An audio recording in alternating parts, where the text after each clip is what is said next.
Baby కోసం healthy homemade food పౌడర్ని ఇంట్లోనే ప్రిపేర్ చేశాను. బేబీకి హెల్దీ వెయిట్ గెయిన్, స్ట్రెంగ్త్ మరియు న్యూట్రిషన్ కోసం ఈ బేబీ మిక్స్ చాలా యూస్ఫుల్. స్టోర్లో కొన్నది కాకుండా హోమ్మేడ్ అయితే బేబీకి కూడా సేఫ్ అని నా ఫీలింగ్. ఈ పౌడర్ని ప్రిపేర్ చేయడానికి టైం అయితే పడుతుంది, కానీ మన బేబీ హెల్త్ కన్నా ఏది ఇంపార్టెంట్ కాదు కదా, కాబట్టి కొంచెం టైం కేటాయిస్తే హెల్దీగా ఇంట్లోనే ప్రిపేర్ చేసుకోవచ్చు.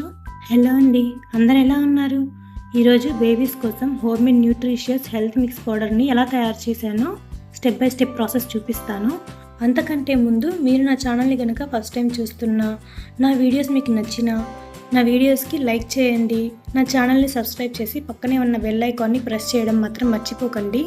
ఇంకొక విషయం, మీరు మాత్రం న్యూ ఫుడ్స్ బేబీస్కి ఇంట్రడ్యూస్ చేసే ముందు మీ పీడియాట్రిషియన్ని అడ్వైస్ తీసుకోవడం మాత్రం మర్చిపోకండి.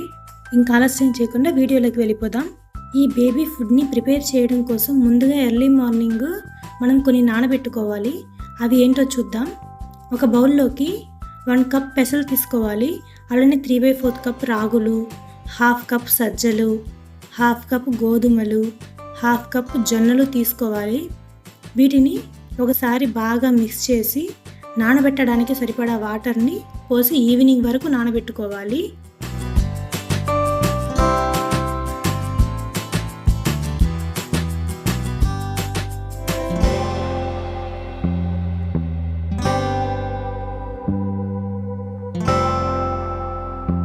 నేను ఈ పౌడర్ని సెకండ్ టైం చేస్తున్నాను. ఫస్ట్ టైం చేసిన పౌడర్ వచ్చింది. మంత్స్ పెరిగే కొద్దీ క్వాంటిటీ కూడా ఇంక్రీజ్ చేసుకుంటూ వస్తున్నాను. ఇప్పుడు ఈవినింగ్ టైంలో చూపిస్తున్నాను చూడండి. బాగా నానిపోయాయి. వీటిని అట్లీస్ట్ 10 hours నానబెట్టుకుంటే సరిపోతుంది. నాకు బౌల్ నిండిపోయింది, అందుకే నేను వేరొక గిన్నెలోకి షిఫ్ట్ చేస్తున్నాను. ఇప్పుడు ఇలా నానిన వాటన్నింటినీ కూడా శుభ్రంగా 4 నుంచి 5 సార్లు వరకు వాష్ చేసుకోవాలి. ఇలా నీట్గా వాష్ చేసుకున్నాక ఒక గుడ్డలోకి పరుచుకొని వీటిలో ఉండే వాటర్ అంతా కొంచెం పోయేంత వరకు వీడియోలో చూపిస్తున్న విధంగా ఇలా ఆరబెట్టుకోవాలి. నాకైతే 1/2 hour టైం పట్టింది ఆరిపోయేసరికి. చూడండి, వీడియోలో చూపిస్తున్నట్లుగా కొంచెం వాటర్ పోయి ఇలా కొంచెం పొడి పొడిగా వచ్చే వరకు ఆరబెట్టుకుంటే సరిపోతుంది. ఇప్పుడు ఇలా ఆరబెట్టుకున్న వీటిని ఒక కాటన్ క్లాత్లోకి ట్రాన్స్ఫర్ చేసి మూట కట్టి పెట్టుకోవాలి.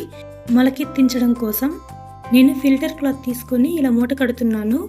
ఇలా మూట కట్టాక దీనిని గాలి, వెలుతురు తగలకుండా ఉండే ప్లేస్లో పెట్టుకోవాలి. నేను ఈ మూటని ఒక పెద్ద గిన్నెలో పెట్టి పైన మళ్ళీ మూత పెట్టి వెలుతురు రాని ప్లేస్లో పెట్టాను. వీటిని 2.5 days వరకు కదిలించకూడదు. అంటే మనం నైట్ మూట కట్టాం కదా, నైట్ కాకుండా నెక్స్ట్ 2 days తర్వాత విప్పాలి. అంటే 3rd day అన్నమాట. చూడండి, వీడియోలో చూపిస్తున్న విధంగా గట్టిగా మూట కట్టాలి. ఇందులోకి గాలి పోకూడదు, అలానే వెలుతురు కూడా అస్సలు తగలకూడదు. అప్పుడే మనకి మొలకలు అనేవి మంచిగా వస్తాయి. అందుకోసమే నేను ఈ గిన్నెలో పెట్టాను. ఈ గిన్నెలో పెట్టడం ద్వారా పైకి వరకు ఉంది కాబట్టి ఎక్కువ గాలి తగలదు. అలానే పైన మూత పెట్టాం కాబట్టి నీడ కూడా, అంటే వెలుతురు కూడా రాదు. సో 2 daysకి మంచిగా మొలకలు వస్తాయి. అయితే ఇప్పుడు సెకండ్ డే నైట్ మనం కొన్ని నానబెట్టుకోవాలి. అవి ఏంటంటే బియ్యం నానబెట్టుకోవాలి. నేను ఎంత తీసుకున్నానంటే 3 కప్పులు బియ్యం తీసుకున్నాను. అలానే 3/4 కప్పు శనగపప్పు, 3/4 కప్పు ఎర్ర కందిపప్పు తీసుకోవాలి. అలానే 3/4 కప్పు కందిపప్పు తీసుకోవాలి. నేను చూసుకోలేదండి, నా దగ్గర కందిపప్పు అయిపోయింది. 3/4 కప్పులో 1/2 కప్పే వచ్చింది, అందుకని రిమైనింగ్ 1/2 కప్పు ఎర్ర కందిపప్పు తీసుకున్నాను. మీరు మాత్రం కందిపప్పునే తీసుకోండి. అలానే 4 టేబుల్ స్పూన్ల పెసరపప్పును తీసుకోవాలి. ఈ మొత్తం అంతా కూడా బాగా మిక్స్ చేసుకోవాలి.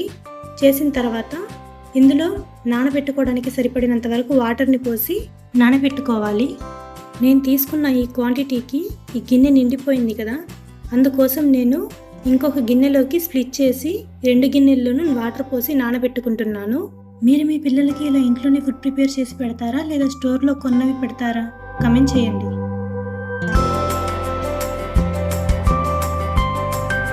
ఇప్పుడు ఈ పప్పులన్నీ కూడా ఇలా నానబెట్టేసిన తర్వాత మరొక గిన్నెలోకి 3/4 కప్ మినప్పప్పును తీసుకొని వాటర్ పోసి నానబెట్టుకోవాలి. నేను నెక్స్ట్ డే చూపిస్తున్నాను. అంటే 3rd day ఎర్లీ మార్నింగ్కి చూడండి, అన్నీ బాగా నానిపోయాయి కదా. 3rd day అంటే మొలకెత్తడానికి పెట్టి ఇప్పటికి 3rd day అని అర్థం. కానీ ఈ పప్పులు మాత్రం ఓవర్ నైట్ నానబెట్టుకుంటే సరిపోతుంది. కన్ఫ్యూజ్ మాత్రం అవ్వకండి. ఇప్పుడు ఈ పప్పుల్ని 3 నుంచి 4 సార్లు శుభ్రంగా కడుక్కోవాలి. మనం మొలకెత్తడానికి పెట్టిన మూటను చూడండి, మొలకలు అసలు ఎలా బయటికి వచ్చాయో. ఇలా మొలకెత్తించడం ద్వారా పిల్లలకి డైజెషన్ మంచిగా అవుతుంది, న్యూట్రిషన్ కూడా బాగా అందుతుంది. మూటలో కట్టిన వాటికన్నా కూడా అడుగున ఉన్నవి చూసారా బాగా మొలకెత్తాయి. చూడండి మొలకలు ఎంత పొడవుగా లావుగా ఉన్నాయో, పైగా ఫ్రెష్గా కనిపిస్తున్నాయి. వీడియోలో అంత క్లారిటీగా ఉందో లేదో నాకైతే తెలియదు, రియల్గా మాత్రం కలర్ఫుల్గా ఉంది. మీకు కుదిరితే అన్నిటినీ ఒకేసారి కాకుండా విడివిడిగా మూట కట్టుకోండి, అన్నీ కూడా బాగా మొలకలు వస్తాయి. చూడండి కొన్ని చేతిలో తీసి చూపిస్తున్నాను, అన్నీ కూడా కరెక్ట్గా మొలకలు వచ్చాయి. మధ్యలో ఇవి కొంచెం అంత పొడవుగా రాలేదు, కానీ అడుగునవి మాత్రం బాగా మొలకలు వచ్చాయి. సజ్జలకి కూడా చూడండి ఎంత పొడవుగా వచ్చినాయో మొలకలు. ఇలాంటి మొలకలు వచ్చిన ఈ విత్తనాలను చూస్తున్నప్పుడు ఎంత సంతోషంగా అనిపిస్తుందో.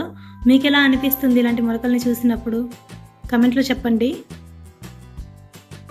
ఇప్పుడు ఈ మొలకలని ముందుగా నానబెట్టుకుని శుభ్రం చేసుకున్న పప్పుల్ని, బియ్యాన్ని మంచిగా ఎండలో ఎండబెట్టుకోవాలి.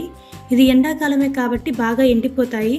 లేదనుకుంటే ఒకరోజు అలా ఎండలో ఎండబెట్టి గ్యాస్ పైన డ్రై రోస్ట్ చేసుకోవచ్చు, కానీ లో ఫ్లేమ్ మీద మాత్రమే రోస్ట్ చేసుకోవాలి. నేను ఫస్ట్ టైం ఈ పౌడర్ని ప్రిపేర్ చేసినప్పుడు ఈ మెథడ్ని ఫాలో అయ్యాను, కానీ ఈసారి మాత్రం ఎండలోనే 2 రోజులు బాగా ఎండబెట్టాను. నేను ఉన్న ప్లేస్లో పావురాలు, చిన్న చిన్న పక్షులు ఉంటాయి, అందుకని ఇలా మస్కిటో నెట్ని పెట్టుకొని ఎండబెట్టుకున్నాను. చూడండి 2 రోజులకి ఎంత బాగా డ్రై అయ్యాయో. మనం వీటిని చేతితో పట్టుకొని కిందకి ఇలా అంటున్నప్పుడు సౌండ్ వస్తుంది. అలా సౌండ్ వస్తున్నాయి అంటే మంచిగా ఎండిపోయాయని అర్థం. చూడండి ఇంకో ప్లేట్లో కూడా చూపిస్తున్నాను, అన్నీ కూడా బాగా ఎండిపోయాయి. ఇలా మంచిగా డ్రై అయితేనే ఎక్కువ రోజులు స్టోర్ చేసుకోవచ్చు. ఇప్పుడు వీటిని మిక్సీలో వేసి కొంచెం కోర్స్గా గ్రైండ్ చేసుకోవాలి. వీడియోలో చూపిస్తున్నాను చూడండి. మా బాబుకైతే ఇప్పుడు 11.5 months అవుతుంది, అందుకే నేను కోర్స్గా గ్రైండ్ చేస్తున్నాను. మీకు ఇంకా చిన్నపిల్లలు అయితే కనుక మీరు మెత్తగా పౌడర్ లాగా గ్రైండ్ చేసుకోండి, తినడానికి ఈజీగా ఉంటుంది పిల్లలకి. చూడండి ఈ వీడియోలో నేను చూపిస్తున్నాను కదా, మరీ మెత్తగా కాకుండా మీకు చూస్తుంటేనే అర్థమవుతుంది కదా పలుకులు పలుకులుగా ఎలా ఉన్నాయో. ఇవి మనం ఉడికించేటప్పుడు మంచిగా ఉడికిపోతాయి.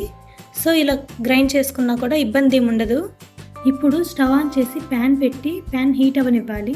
ప్యాన్ హీట్ అయిన తర్వాత 3/4 కప్ రోల్డ్ ఓట్స్ని డ్రై రోస్ట్ చేసుకోవాలి. నేను యోగా బార్ 100% రోల్డ్ ఓట్స్ని యూజ్ చేస్తున్నాను. వీడియోలో చూపిస్తున్న విధంగా రోస్ట్ చేస్తే సరిపోతుంది. వీటిని ఒక ప్లేట్లోకి తీసుకొని చల్లారనివ్వాలి.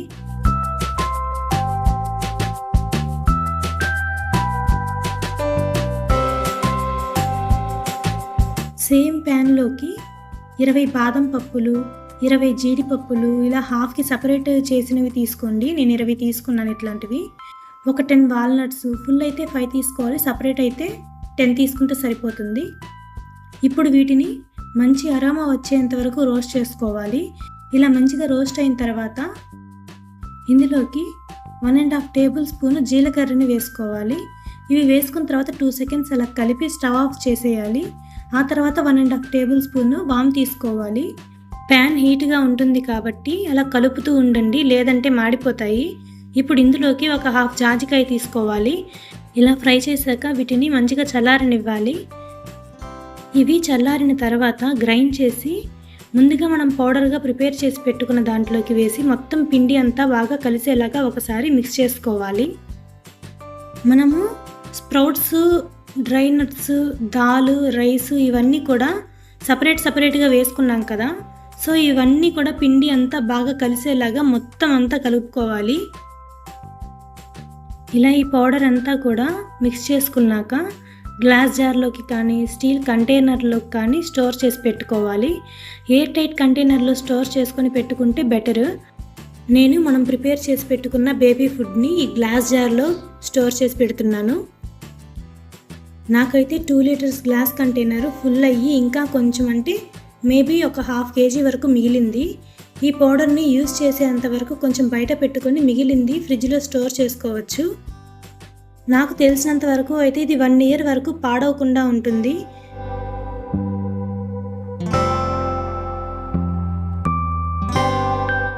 ఇప్పుడు ఈ ప్రిపేర్ చేసుకున్న ఈ ఫుడ్ని ఎలా కుక్ చేయాలో చూద్దాం. ముందుగా స్టవ్ ఆన్ చేసి ఒక గిన్నె పెట్టుకొని అందులోకి ఒక 2 cups వరకు వాటర్ తీసుకోవాలి. నేను 1.5 cup వాటర్ గిన్నెలో పోసాక మిగిలిన వాటర్లో 2 tablespoons బేబీ ఫుడ్ని తీసుకొని ఉండలు లేకుండా ఇలా వాటర్లో బాగా మిక్స్ చేసుకోవాలి. ఇప్పుడు ఈ వాటర్ని గిన్నెలోకి పోసి లో ఫ్లేమ్ మీద కలుపుకుంటూ కుక్ చేసుకోవాలి. మీకు చిన్నపిల్లలకైతే కొంచెం మరీ థిక్గా కాకుండా మరీ వాటరీగా కాకుండా ఉండేలా చూసుకొని స్టవ్ ఆఫ్ చేసుకోవచ్చు. నేను నా పాపకి ఇలా కొంచెం థిక్ కన్సిస్టెన్సీ వచ్చేంత వరకు కుక్ చేసుకొని స్టవ్ ఆఫ్ చేసుకుంటున్నాను. మీరు మీ పిల్లలకి ఫుడ్ ఎలా ప్రిపేర్ చేసుకుంటారో కమెంట్లో చెప్పండి. అలానే మీకు ఈ వీడియో ఎలా అనిపించింది? మీకు నా వీడియో నచ్చితే లైక్ చేయండి, షేర్ చేయండి, నా ఛానల్ని సబ్స్క్రైబ్ చేసుకోండి. పక్కనే ఉన్న బెల్ ఐకాన్ ప్రెస్ చేయడం మాత్రం మర్చిపోవద్దు. అలానే ఈ వీడియో గురించి మీ ఒపీనియన్ కూడా నాకు కమెంట్లో చెప్పండి. Thank you for watching.